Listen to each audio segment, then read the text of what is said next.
Welcome everyone to this. This is an event in honor of Jay Garfield, friend, mentor, teacher, colleague, so many things it's hard to put into a single catchphrase. Today is an amazing day in that a group of Jay's former students are here to engage with Jay and Jay's ideas. This is an amazing occurrence. One of the great pleasures of being a teacher is to watch your students excel. And I know that this is something that gives Jay great pleasure in his life. One of Jay's greatest legacies is his students and all that they have done. So for all of you to come here to engage with Jay, let's start with the big one.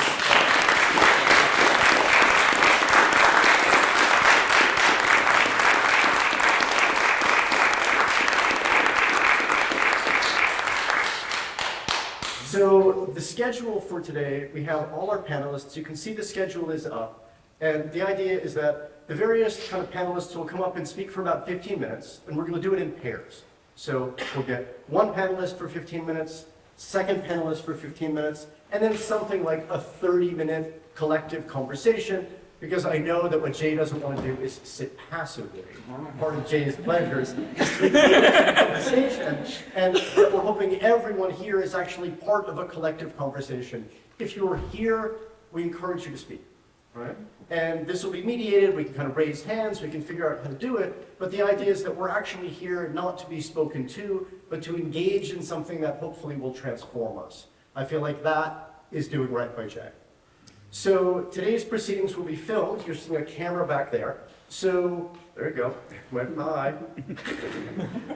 So that each speaker will come here and speak at the podium, 15 minutes, and then they're going to come back here so that when we do have conversations after the two speakers, that we can kind of have some of this recorded for posterity, because this is truly a special event. If you look at the schedule, you can find out kind of when we're having coffee breaks, when hopefully there's enough lunch for everyone, all those things that will keep everybody comfortable. If you walk outside, there are two bathrooms, one immediately to the right, one around the corner to the right.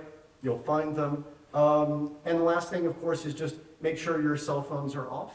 Always a good thing to make sure that your cell phone is on vibrate, just as a courtesy to everyone else. There we go. So, I think we have nothing left to say. Later on, Jay will offer his remarks. We'll see if we can get him to cry a few more times during the day. That's always a great pleasure. As various people offer him gifts and bring their love. So, first off, actually, Connie, do you want to introduce those speakers? Sure. The reason I say that is, so we have many people who are here, former students. Connie, former student and also former colleague. So she has many reasons to be here, but also one of the organizers of this event along with me.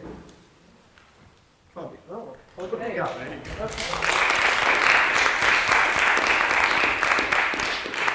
This is so exciting to see so many people here to honor Jay.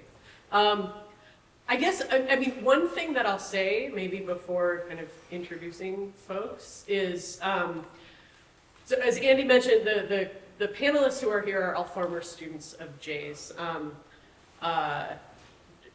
Jay has a list of his students. He calls it Jay's Kids. That's the title of the list, and he keeps track of his students.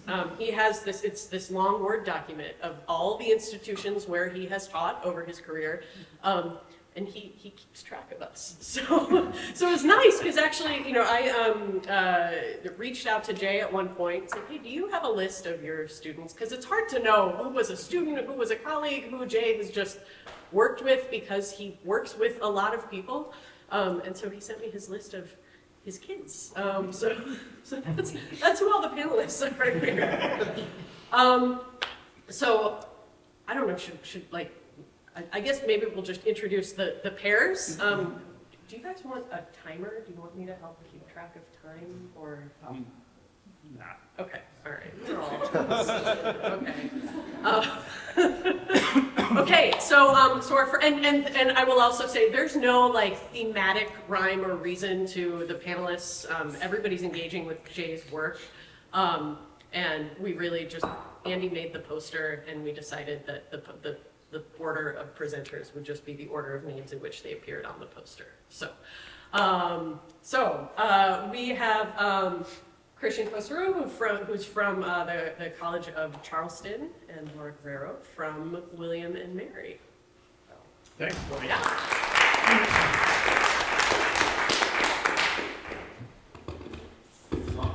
Yes. Good. So, wonderful pleasure indeed to speak again a month on since my first talk here honoring Jay. It is indeed a great fortune and privilege to speak, especially before an audience of Jay's former colleagues and students.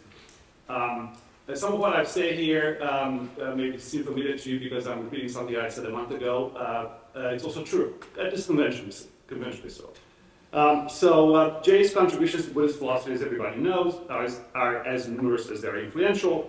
More impressive still is that they represent just one segment of a prolific body of work spanning philosophy of mind, the foundations of cognitive science, philosophy of language, logic, and the history of modern philosophies in the West. But what I want to do here, I want to just pick up on a particular part of Jay's work, specifically his attempt, together with Graham Priest and Yasuo Deguchi, to argue that Nagarjuna is best read as a Dialetheist. Now, let's just say one more thing here. Philosophers, of course, are peculiar in the way they apply their trade, even when we consider influential and authoritative positions, including those of our friends and mentors. We are still, of course, mostly after truth, where the very least in sight. And of course, as Aristotle reminds us, we philosophers love both truth and our friends, but we should love truth more. So it's in the spirit of this long-standing tradition that I will engage with Jay's efforts together with Priest and Deguchi to argue that Nagarjuna had discovered and explored a series of paradoxes that arise in the limits of thought. Now, Jay, together with Graham and Yasuo, argued that Nagarjuna's discovery is not confined to paradoxes concerning the limits of expressibility, things like the liar's paradox. Rather, it goes one step further to include a paradox about ontology, specifically that fundamental ontology is impossible. The proposal was expanded, a few years later, so it's sort of well known to just about everybody here in this room. They argue that there is the presence of contradictions in Buddhist sources beyond the Nagarjuna and Madhyamaka, specifically in Dogen and the Chan Zen tradition. That is further proof that Dialetheism provides a useful lens for the interpretation of Buddhist texts.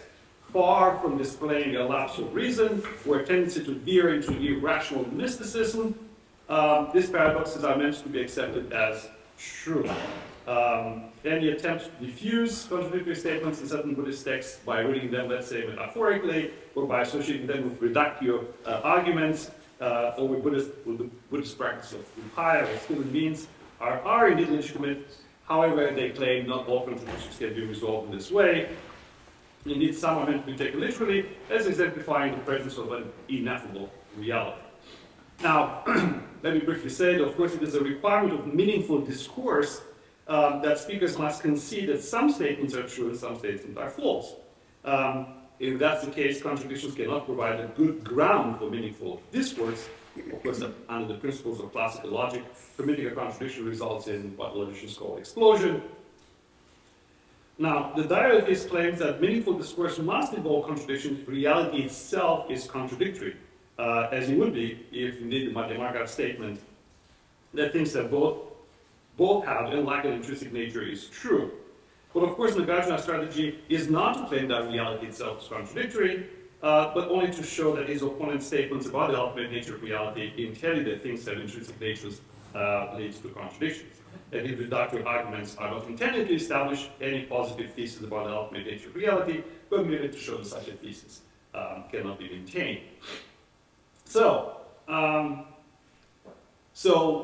Jay, together with his colleagues, have identified three paradoxes. Briefly, there's the semantic paradox. There are no ultimate truths, and it is ultimately true that everything is empty. The ontological paradox, things have no nature, and that is their nature. To be empty is to be to the end of intrinsic properties, and of course the expressibility paradox. There are no ultimate truths, but they are, for example, this one.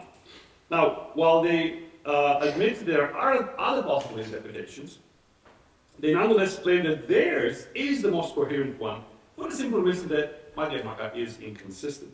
Indeed, they go so far as to claim that Madhyamaka ought to endorse this contradiction since they follow from fundamental Madhyamaka doctrines. The argument for the Vida Madhyamaka is inconsistent, it's sketched, but I'll skip that in the interest of time. So what the argument is meant to demonstrate is that Nagarjuna succeeds in saying the unsayable, namely that all things are empty of ultimate existence, and in establishing what he says, as an ultimate truth about how things actually are.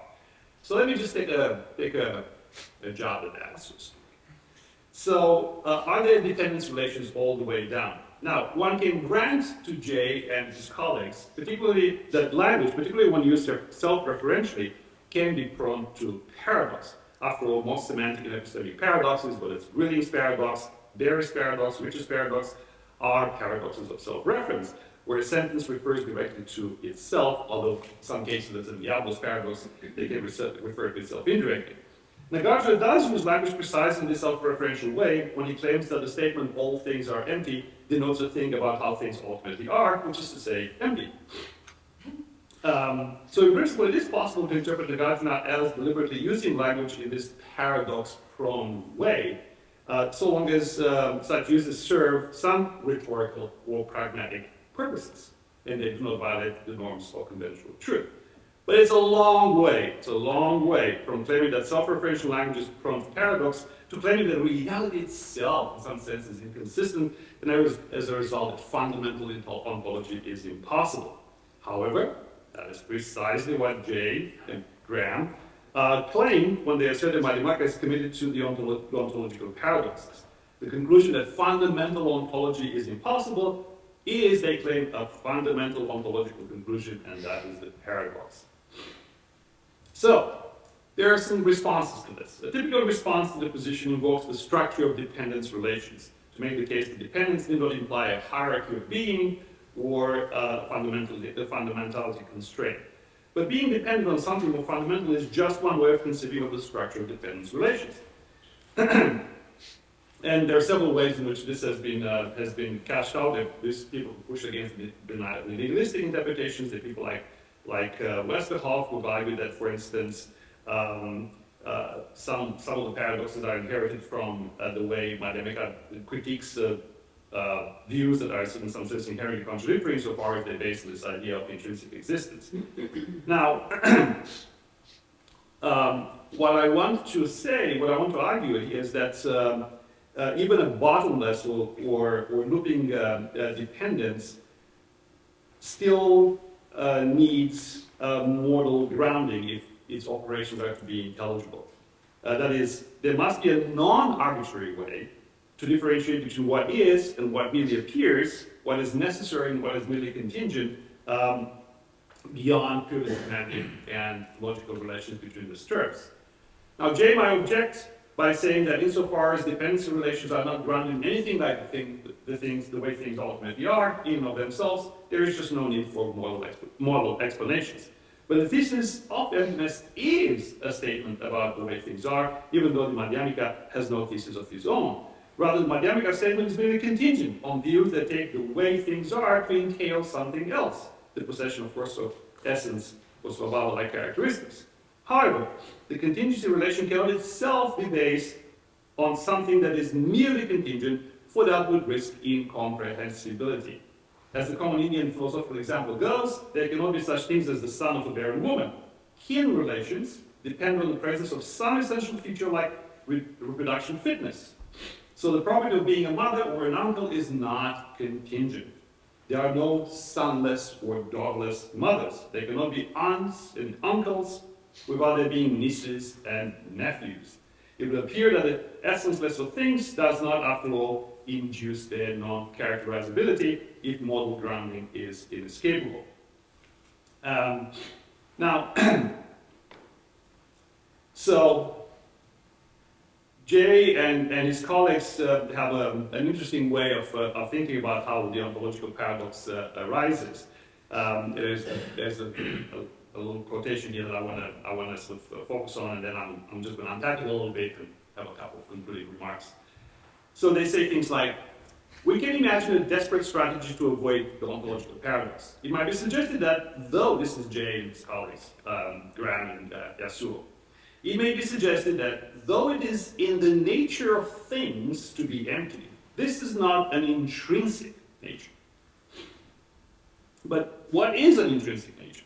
A property, P, is in the intrinsic nature of an object if and only if object X, if and only if X's possession of P depends on nothing else. Crudely, they say, in a world where there was nothing but X, it would be still P. But consider such a world, it may be even an impossible world. Since everything else has gone out of existence, X has no parts, and that is nothing with which X can be causally, there's nothing with which X can causally interact. So the being of X does not depend on these things. However, X is still one thing. It still has the property of unity. What X is, therefore, does not depend on certain properties, concept, at least the property of unity. So in a world in question, it is still empty. So emptiness is the intrinsic nature of everything that exists. So let me unpack this a little bit, what they say. Now, Buddhist metaphysicians, as everybody knows here in this room, may not observe the strict Vaisheshika or Aristotelian difference between substance and attribute, quality, guna. But in claiming that there are two ways of existence as a particular, as a something that's conceived on the basis of the particular, they do admit that dharma-like particulars are what they are by virtue of their own natures. So, particulars also come in different kinds, even though what differentiates them is their possession of different qualities, but not their possession of different qualities, but the specificity of their existing mode. That is, each particular just is the quality or qualitative feature that differentiates it from other particulars. This explains, of course, why the Buddhist idea of a particular approximates that of a trope. Tropes are particular instances or properties or particularized properties. The redness of this particular red apple, for instance, as an example. So they do not possess properties in the same way, let's say, in which a substance would. They simply are the particularized properties. Tropes are indeed property instantiations. Hence, the logic of emptiness does not apply to them. Emptiness cannot be the intrinsic nature of everything that exists in a trope metaphysics, because tropes are irreducible property instantiations. Their nature just is their intrinsic expressions. And there are two issues to consider here. Does trope theory offer a better account of the way things are, namely as bundles of concrete particulars or trope-like entities, and are Buddhist metaphysicians trope theorists in this specific sense? I don't really have time to go at length into this, but I'll just focus a little bit on the first one. So, trope theorists disagree on many, many issues, whether tropes should be understood as properties or as objects, whether they are simple or complex, whether they resemble universals or have more in common with concrete particulars. There are also debates about the explanatory power of tropes in solving complex problems of metaphysics and philosophy of mind, about causation, persistence, perception, meaning, and so on and so forth. Irrespective of these differences, most, if not all, trope theorists argue that tropes occupy a sort of sweet spot between universal realism and classical nominalism, which allows them to reap the benefits of both of these views without having to suffer the disadvantages. Among the benefits of a trope theoretic perspective is the possibility of distinguishing between existing non-relationally or intrinsically and existing relationally in ways that do not appeal to substances or essences. Tropes can be both relational and non-relational, with the former depending for their existence on the very tropes that they relate to, and the latter enjoying independence from both relational and non-relational tropes. That something is, now let me unpack some technical stuff, I'll give you some examples. That something is round, golden yellow, and offers a honey-sweet taste. This ambrosia apple, let's say, captures the non-relational particularities of the shape, color, and taste tropes. That something is the last item in my fruit bowl, or plastic wrapped, or depicted by a famous Belgian surrealist painter as hiding a man's face, captures a range of relational traits. Even though the apple's honey-sweet taste may be the product of the cultivation and climatic conditions that occasion its full ripeness, its flavor is intrinsic to it in a way that its aesthetic symbolism and its being plastic wrapped are not. One might object that flavor is an experiential property occasioned by the interaction between the gustatory system and an object with a certain fructose, sucrose, and glucose content. Hence, it is a relational rather than an intrinsic property. But what instantiates the flavor profile is the apple's intrinsic fructose, sucrose, and glucose content. Under similar experiential conditions, an apple with a different sugar profile will instantiate an altogether different taste profile. On a trope theoretic account, we can describe some features of the world as more fundamental than others without presupposing that their fundamentality rests on some irreducible ground or essence. No apple essence, in the ontological rather than the culinary sense, sets apples apart from oranges or quinces. But there are certain naturally occurring high water content, vitamin and mineral-rich carbohydrates where the fructose, sucrose, and glucose content have just the right preponderance for occasioning this particular kind of honey-sweet taste. It is intrinsic to this apple varietal that its elements occur in just the right sort of preponderance, and it is the latter that sets this varietal apart from all others. Being the last item in my fruit bowl or plastic wrap are extrinsic properties that define the apple's contingent relation to other things in the world. A trope theoretic account allows thus for an ontology where some relations, atomic and chemical bonds, are more fundamental than others: produce storage, preservation, and aesthetic representation. A trope theoretic perspective thus can help us make sense of the way things are, even if our understanding of a given trope changes. We associate water, for instance, with wetness. But the current scientific definition of wetness concerns a liquid's ability to maintain contact with a surface. By the light of this definition, water itself is not wet.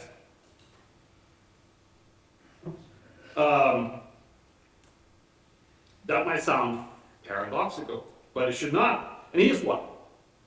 What explains wetness is the balance between adhesive and cohesive forces. It is the cohesive force of hydrogen bonds that holds the water molecules together in spherical droplets and minimizes contact with a solid surface.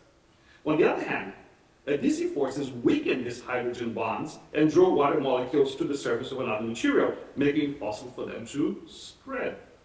The spread of water molecules is what causes the surface of the material in question to become wet. But wetness is not exclusively a function of the relation between adhesive and cohesive forces, as on a relational view. Rather, the material's own nature or composition can also make a difference in whether it gets wet. Naturally occurring hydrophobic materials, such as wax and silicone, and synthetic ones, such as vortex, repel water droplets by minimizing contact. The difference between perfectly hydrophobic and perfectly absorbent materials also is not arbitrary. Rather, it follows a geometric constant. For a surface to be totally repellent, it must have a contact angle of 180 degrees, and for a perfectly wettable surface, the angle must be 0. I hope to have made clear that an explanation in terms of both non-relational or intrinsic and relational properties is not limited to our surface ontology of middle-sized dry goods, but persists to more fundamental levels of analysis that rely on naturalistic and scientific explanations. If accounting for how things are at these deeper levels cannot dispense with the notion of that some natures or properties are intrinsic, then emptiness cannot be the defining characteristic of everything that exists. So Nagarjuna's philosophical reputation is hard to rescue, hence my title. It is taken to advance the claim that some contradictory statements about the ultimate nature of things are true, because the ultimate nature of reality is contradictory. Thank you.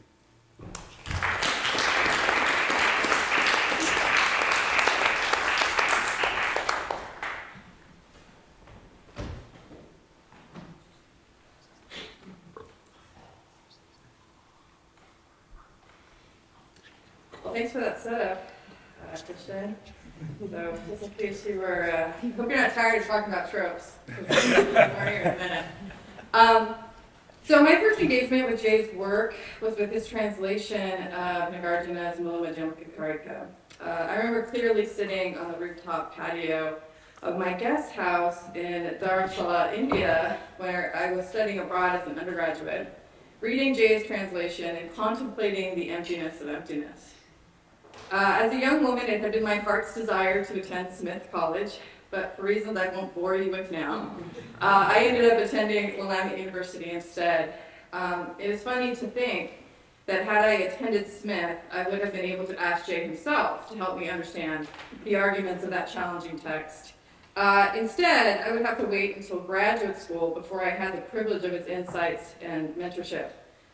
Jay had been out to New Mexico several times where I was doing my graduate work to give talks and participate in summer seminars.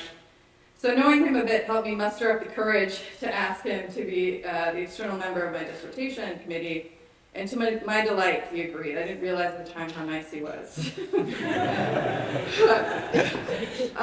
So by that point, my philosophical interest had moved from Nagarjuna towards the work of Dharmakirti, and the question of the nature of conventional truth in a global anti-realist metaphysical framework. I wondered if the world itself does not determine what our thoughts are about, either because it has no intrinsic nature of its own, or because its nature is so radically particular that it cannot determine conceptualizable intentional content, then how are we to understand the content of our thinking, and how can we differentiate between veridical and non-veridical thought, if not by way of correspondence to a mind-independent world? I thought then that Dharmakirti might have an answer. Jay was a very involved external member, and I'm sure all of his students are probably nodding. He certainly helped me to clarify my thinking about Dharmakirti, but most importantly, he kept me writing. He was relentless in the deadlines he set for me. His constant pressure and engagement helped me finish and helped me get a job. This was a period of time in my career when I really needed the support he offered. I'll be forever grateful to you, Jay, for the time, toughness, and the kindness you offered me then, and has continued to offer me in the early years of my career. But to Jay's dismay, I am sure I have since become disillusioned with Dharmakirti and anti-realist approaches to conventional. So I am currently interested in understanding better realist Buddhist views, and so these days, my engagement with Jay's work is mostly critical. My critique, for example, in my contribution to his festschrift, is not so much against Jay in particular, but against a common Madhyamaka narrative that he rehearses and I think endorses. He characterizes Madhyamaka Buddhism generally as promoting a conventionalist ontology and coherentist epistemology that are motivated by a global anti-realist, anti-foundationalist metaphysical stance, which Jay understands Nagarjuna to have established in his criticisms of metaphysical realists like the Nayayikas and the Abhidharmikas. Both Garfield's characterization and defense of these views are of independent philosophical interest, to be sure, and I'm sure they also accurately reflect views articulated in Madhyamaka texts, especially as interpreted by later Tibetan philosophers.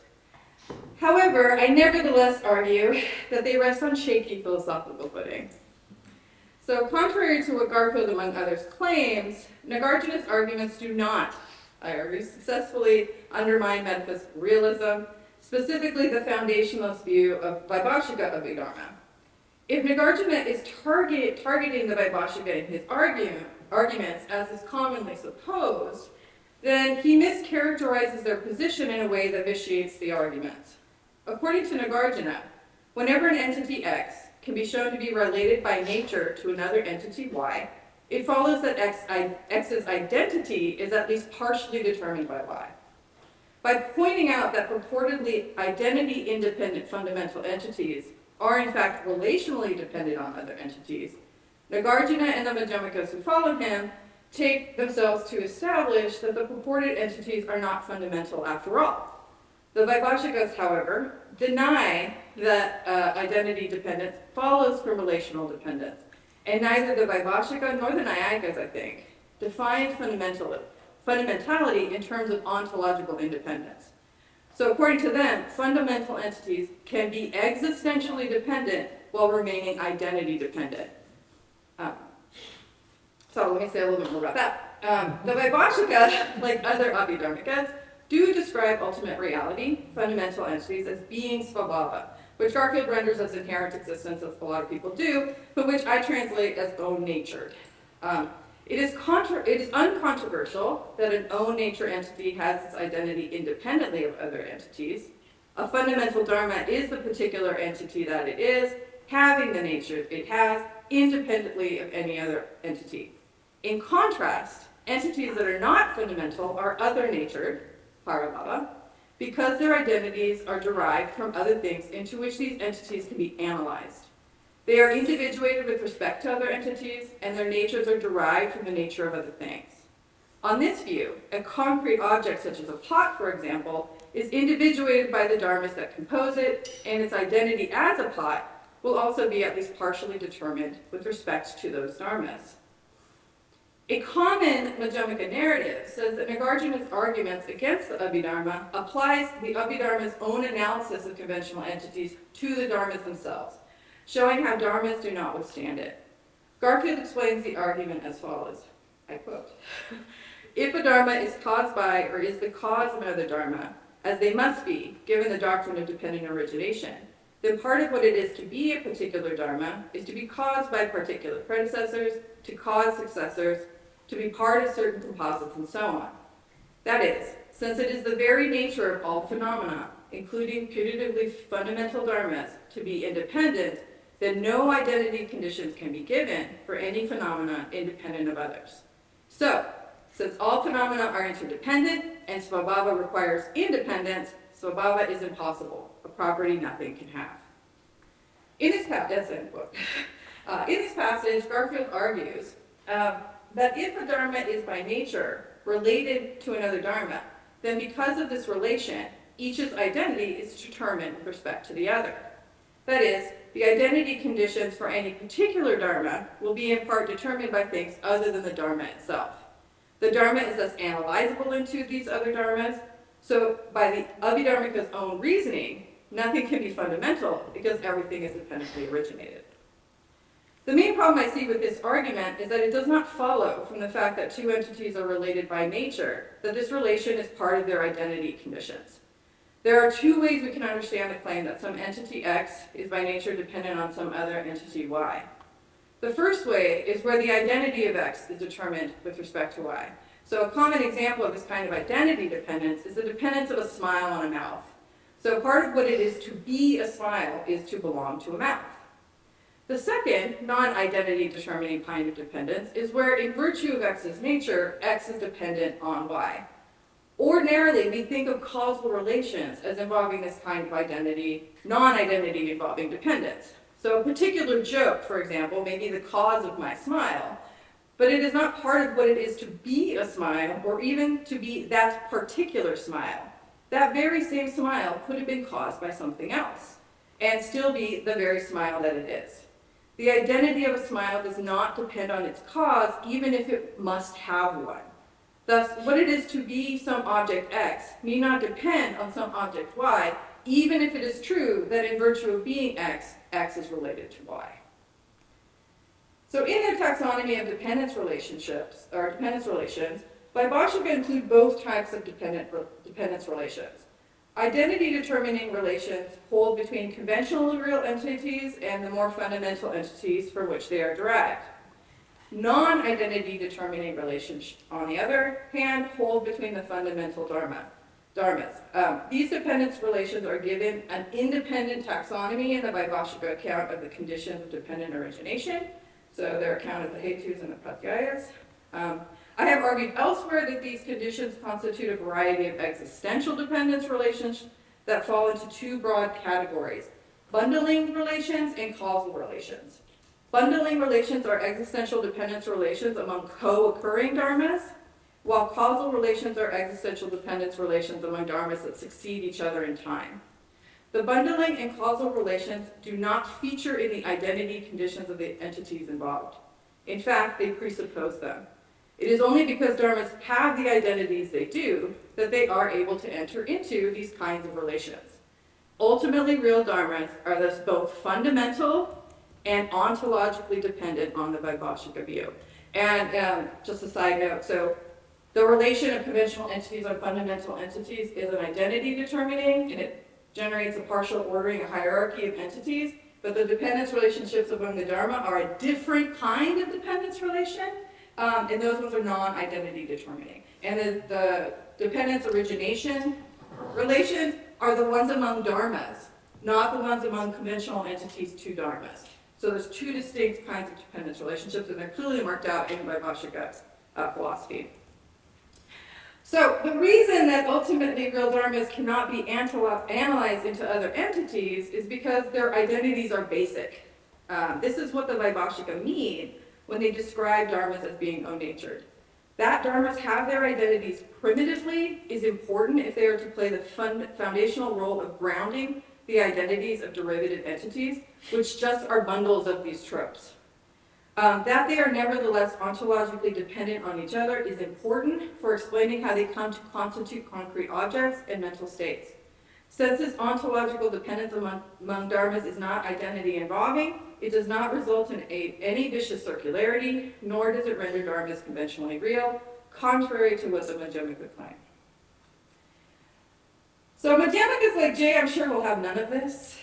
They will scoff at the idea that svabhava is primitive identity and that fundamentality is consistent with ontological dependence. But what arguments do they offer against this view? Has Nagarjuna, for example, offered any arguments against these positions? I can find none.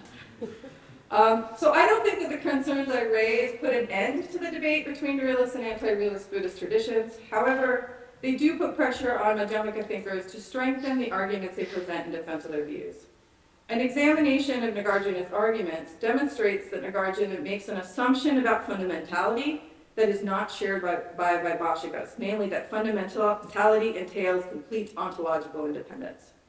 Nagarjuna's arguments move quickly from establishing a necessary relation between two phenomena to the claim that the relation is identity determining, but this seems to ignore rather than address the possibility that dharmas have their identities primitively, which is the Vaibhashika view. If this is objectionable, the Madhyamika owe the Vaibhashika an argument.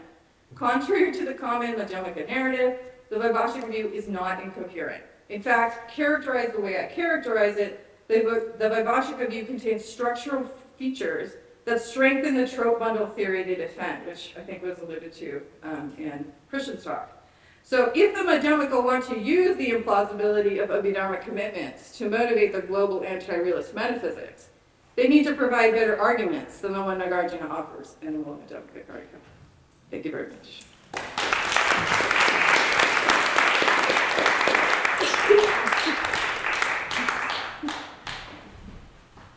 So now we'll open it up for conversation. I'm going to let the two of you mediate it. I don't think that you need me. No, we don't need a mediator. Right. Personal bias, yes. What I appreciate is for everybody to speak really loudly. We also have a microphone, but beware that other folks might not be able to hear you, so try to project your voice as kind of loud as possible, and then we'll kind of open it up for a conversation. I'll let you. No, Green is not. Yeah, okay. Yeah, I have a question for you, Laura, because I also have some hesitation about the Madhyamika view there. I want to listen to your paper or read your paper so I can track exactly what you're saying. But my complaint comes from the Theravada definition of dharmas as bearing their own relation in virtue of their relationship to other entities. I couldn't find exactly how it's worded, but that's my general understanding. And so I wanted to know if you had any, so bearing their own natures in virtue of their relationship to other entities. Yeah, I don't know much about the Theravada. I always sort of put them together with the Sautrantika, though maybe that's not right. I think for the view that I think the Vaibhashika view, it's important that the dharmas don't have their natures in virtue of the relations, that they have to have their identities primitively, because that's what allows them to do the foundational work. Right. And in particular, there's this question about, so trope bundle theorists have this problem of accounting for like how the tropes bundle. Like, how do they come together to like, and so using the language of existential dependence is a nice way to say, so the Mahabhutas always occur together. So they're each independent and they each have their own specific nature, but they always co-occur. So they're like, by nature, they bundle. So you have a bundle that always occurs, and it's but it's only in virtue of their having their natures intrinsically that they can then have that existential dependence relationship that then bundles them.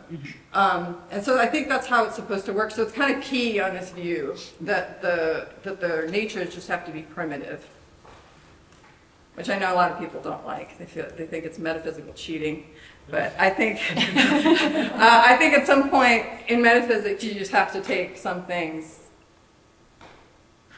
as basic, and then see what you get. And I think the thing that I'm seeing the more that I look at this Buddhist view is that when you sort of put those pieces together, you get actually a pretty strong, coherent bundle theorist metaphysics. It should be given more more props. Thanks.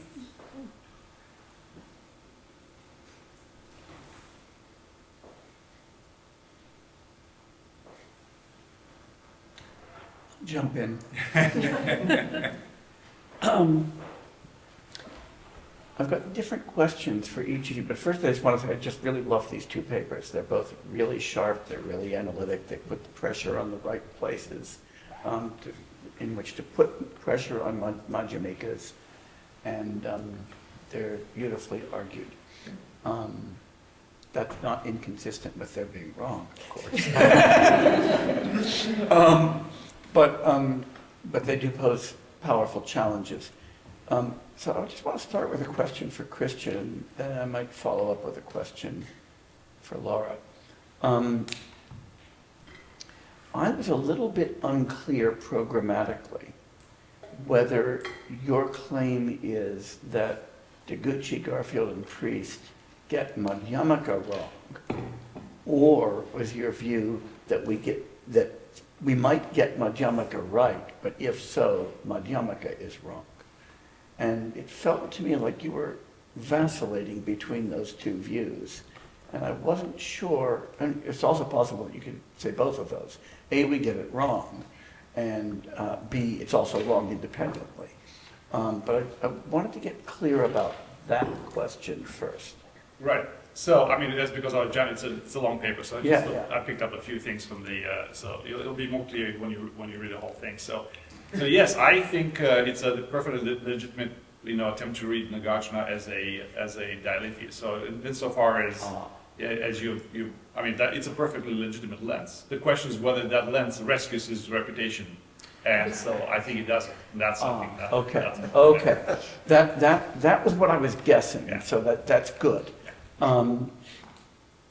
So then I guess the question is, and this is a big question which we won't be able to settle in these minutes, but what you do with the manifest contradictions. And notice that it's not just Deguchi, Garfield, and Priest who thought they were there, right? Dolpopa has this really nice distinction he draws between harmless paradoxes and severe contradictions. And he argues that the harmless paradoxes are the ones that concern ultimate truth, the ones we've identified. But you don't want to do the same thing with conventional. Now, I'm not somebody to kind of lean on Dolpopa, of course, but just pointing out that we're not the first to go there. Karmapa Mikya Dorje, Karmapa Wangchut Dorje make very similar claims. So this isn't crazy shit, right? I guess that doesn't follow, right? If it is crazy shit, you've got pretty good colleagues in the medieval Tibetan world who were also willing to read Nagarjuna that way, but almost all of them were worried about the same set of paradoxes. They were worried about the idea of saying that kind of ultimate reality is anirvachayana, but having said that. And, that's kind of like flat out, right? You say inexpressible, and I've just expressed the fact that it's inexpressible. or the fact that emptiness is the absence of any nature. This is right from Philosophy of Art, Tony Auto commentary, and the nature of all things is the same, that is to have no nature, which is straight out of the Vajrachatika, right? And so you've got all of these obvious paradoxes. And so the question that one wants is, if you're driven to these by independently plausible views, why do you want, I mean, what would the argument be, the independent argument, for thinking that reality is non-paradoxical? And again, this isn't confined to Madhyamaka. We've got the same issues that come up in Advaita Vedanta, right? So K.C. Bhattacharya, in several of his essays, says, the thing about reality is that once you recognize the nature of Maya, you see that reality itself is completely paradoxical, anivajaya. And so I'm wondering what you do with those apparent paradoxes. I mean, right. I mean, how much time do we have, right? Yeah, so, like 10 minutes or something. Yeah. So yeah, I mean, I'm sympathetic to the intuition that obviously this is both in the Eastern tradition. I mean, the Buddhist tradition, of course, in East Asian traditions, and of course in the West. I mean, semantic paradoxes have been around for some time. I have no problem with that. I just sort of balk at the idea that reality itself, just because we have this sort of paradoxes that are primarily, paradoxes of self-reference, that somehow entails that reality itself is contradictory. And so what I'm saying there is, look, there are ways. Laura did this in her, I think she does in the extended version of the paper. We haven't read each other's. I mean, it just so happened that it seems to. I think it's great. Obvious to be kind of aligning. But what I'm saying is that, look, there are easy ways to get around that by saying, there are sort of fundamentality constraints about the way we think about, what counts as necessary and what counts as merely sort of accidental. So what I'm saying, my response there is to say, look, modal grounding is a kind of grounding that escapes sort of the paradox, because it says I cannot really have a conception of something being contingent without there being a conception of something being necessary.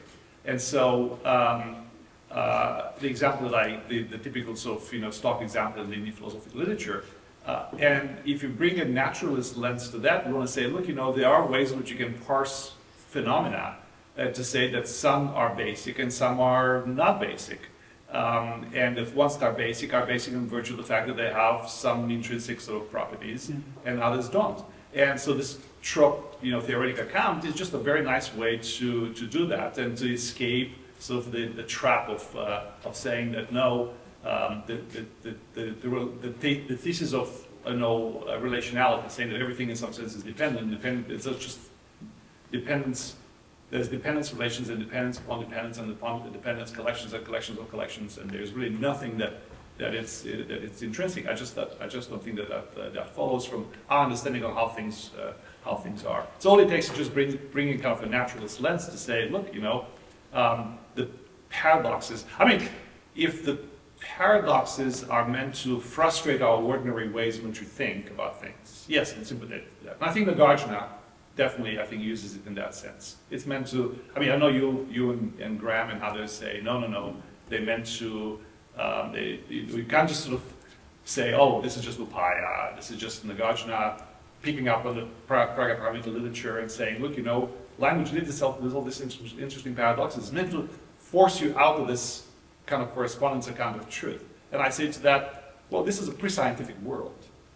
People don't really have a proper understanding of how things actually come together. They don't understand that some things have intrinsic, natures, and by virtue of those, by virtue of the fact that they are chemical and molecular bonds, certain kinds of things enter in relationships with certain things and not others. That was not understood in pre-classical, pre-modern India. But now we understand that, so in some sense, the debate is moot at this point. Well, I guess I would respond. This is a longer conversation too, but I guess I would respond by saying your view is a pre-quantum world.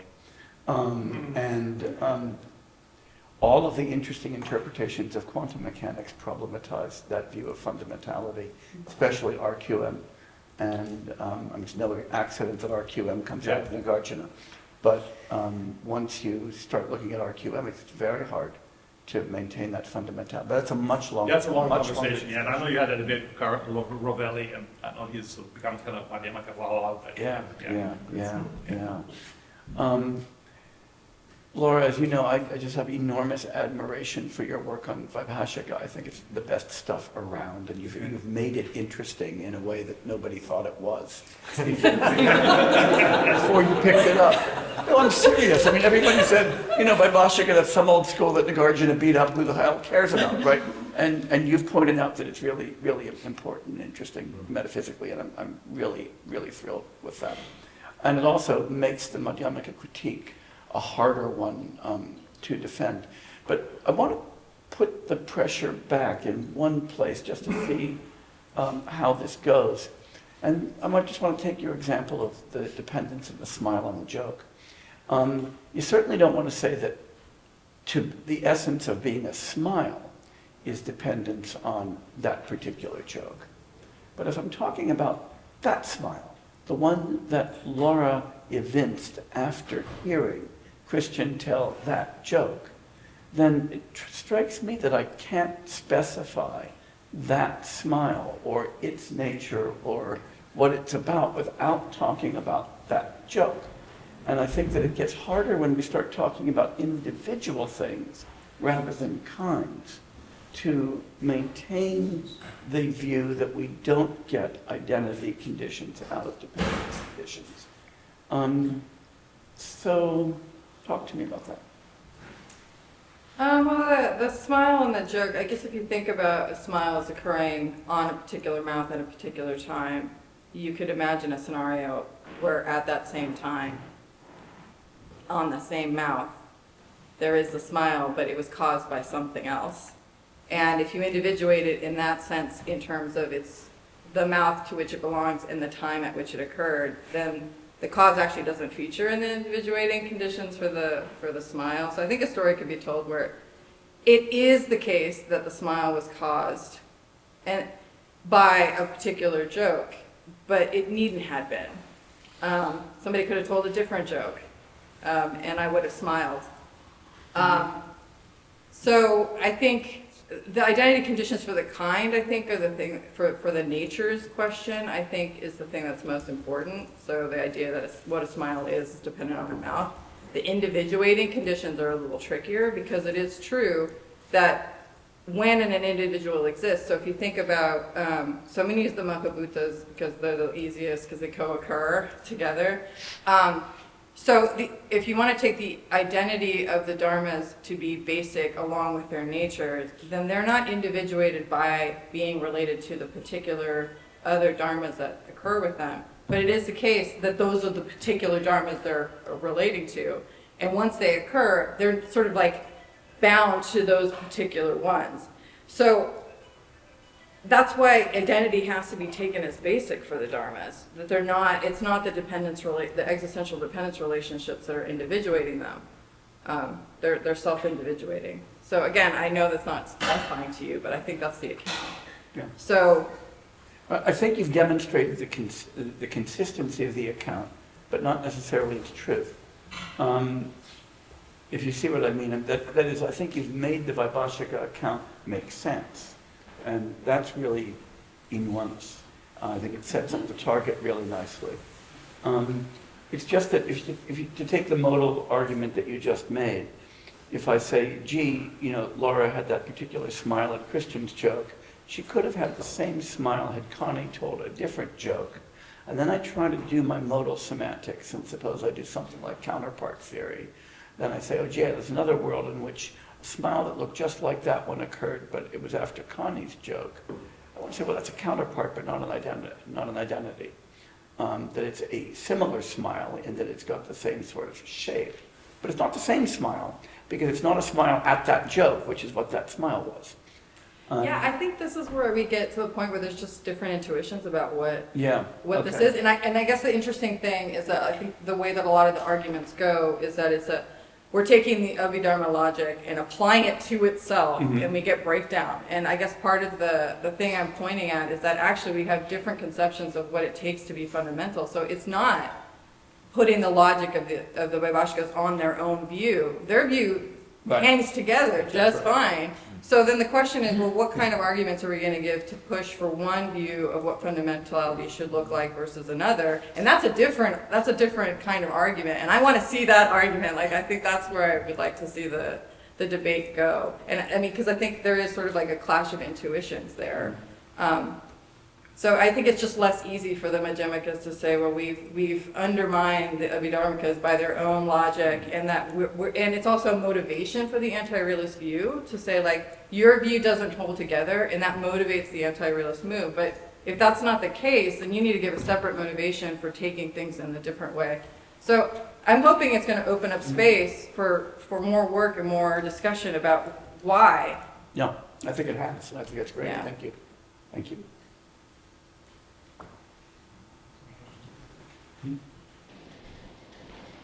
Yes. Thank you very much. I really enjoyed both papers.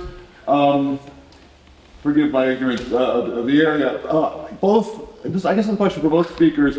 Both of you use the notion of intrinsicality, an intrinsic feature or property, and that there's a distinction I'm familiar with, and I want to see sort of where you stand on this. So Dirk Perboom distinguishes between two sorts of intrinsic properties: relatively intrinsic and absolutely intrinsic properties.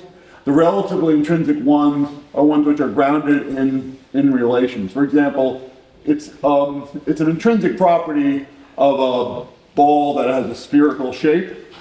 It's true that that's a property of the ball, not anything else, but ultimately that's grounded in the relationships between the points that on the ball and so forth. And then there may be properties that are intrinsic in a stronger sense, an absolutely intrinsic property, which isn't grounded in that same way in relational properties. I thought in both papers that you might have had the absolutely intrinsic properties in mind, but then in some of the examples, like in the case of molecular bonding, it looked more like the relatively intrinsic properties that you had in mind. Maybe this distinction doesn't matter for either of you, but I thought it might, so I just wanted to ask you to speak a bit about what you mean by intrinsic. Yeah, I mean, I take the first position that it's relatively intrinsic and rather than absolutely intrinsic. So it's relatively, in other words, just because it comes into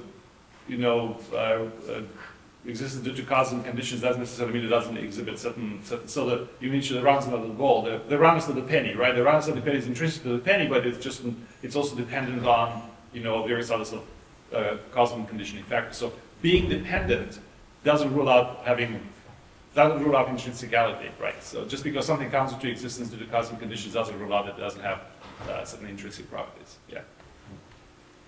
So not absolute intrinsicality, but rather relative. Yeah, At least that's my take.